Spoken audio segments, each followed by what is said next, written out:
So we're going to dive in a little bit more to this of the styling of this of the can say our x and y. Let's assume that we got rid of this of the x, for example. Let's make use of this of the y, and we have come in contact with this for something like this. For example, this is something like oh, this is actually called markers. You can actually decide to set the it's actually called markers. So I hope that is correct. This should be a marker norm marker. So let's actually run this. So we're going to try to tweak this of the O. They have a whole lot of them like that of the asterisk plus X and one. This you can see this of the this is more like punch.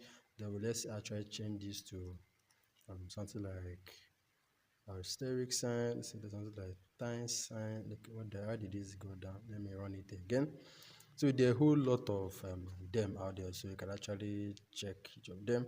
They have, you can see this actually had that you can see asterisk sign there. You can actually put that of the plus. Let's actually run it. So we can actually set that of the marker color itself. So we can just set the size, maybe the size that the marker is going to be.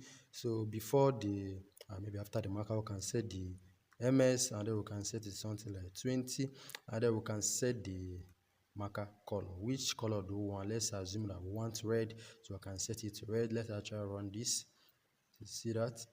See that we're able to, let me get this down here. So we can see that we're able to change the marker color. For normally it was blue default, this is actually plus, and then you're able to change the font. So there's still a lot of other marker and a whole lot of other stuff we can actually do. So but I want us to actually know that we can actually print different graph entirely. So let's actually grab this. Instead of setting the x, we can actually, instead of printing x and y, we are going to let Matplotlib to make use of the default x. So we are going to plot, let's say plot s first, and then followed by that of the y. All is going to be in the same view or in the same screen, but it's going to be a different plot on this one because when you look at it, they tend to be a little bit different in each other. So let's see it, and then when we look at this, you can see that I think this should be for that of the x. I think so. X went, yeah, this is 7. Sorry, this is the red is y and the blue is that of the s. Can see the x was a linear and the, sorry, yeah, this is the x. What am I saying? So y, yeah, y is the red. So x tend more like a linear, and this is the y. You can see how they tend to actually merge together. I can see this is more like it and this is more like it. So I actually plot phase 1. The x is going to take that of the default if you don't actually set it, but at times, most of the time, it's not actually being set actually. So to actually change the way the line is being structured, because let's actually focus on this of our x, so maybe this is for our y. So let's actually, in a situation where I want to change how the line is being presented, we can actually make use of what's actually called line style. Let's actually implement this on this of the y. So we can say line style, yeah, line style, which is style, simple as that. Then we can select the one you want. They have that of the dotted, dashed, and dash dot and none. So let's say I want it to be dotted. Yeah, I think this is it. So it's going to be our x-axis is going to be, the line style is going to be dot. We know what actually dot is going to be, like dot dot. Let's actually see that. What do I actually got an expected argument line? So this will be line style.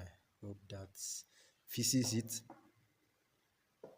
Consider our y-axis tend to have this kind of dotted line because we only want it to take effect on that of the y-axis. So this is another way we can use to maybe differentiate maybe your graph. Maybe one can be dotted, one can be dashed, one can be dash dot. So let's actually look for let's say in a situation whereby you are not interested in actually writing this a full dot, you can make use of another short method, which is the ls, which is actually for that of the line style, but in making use of it in this scenario, we are going to make use of that of the dotted sign on rather than giving it that name. So ls is still going to be dotted like how we did earlier. So any one of your choice, you can set to make use of any one of your choice. I remember that all these things you can actually go to that of the Matplotlib documentation to actually see all these things out. Also, you can see it will actually, you can see we're able to get exactly the same thing. So you can just pull for that of the dash. Let's actually pull for that of the dash. So that's supposed to be dash. I think we have the dash dot, and then also if you leave it as just this, is going to be that of this. So let's actually run it to see. This is going to give us the default, which is that of the solid. Can see this is the default that we actually had. If you put 2, so it's going to be dashed. So let's actually run it again.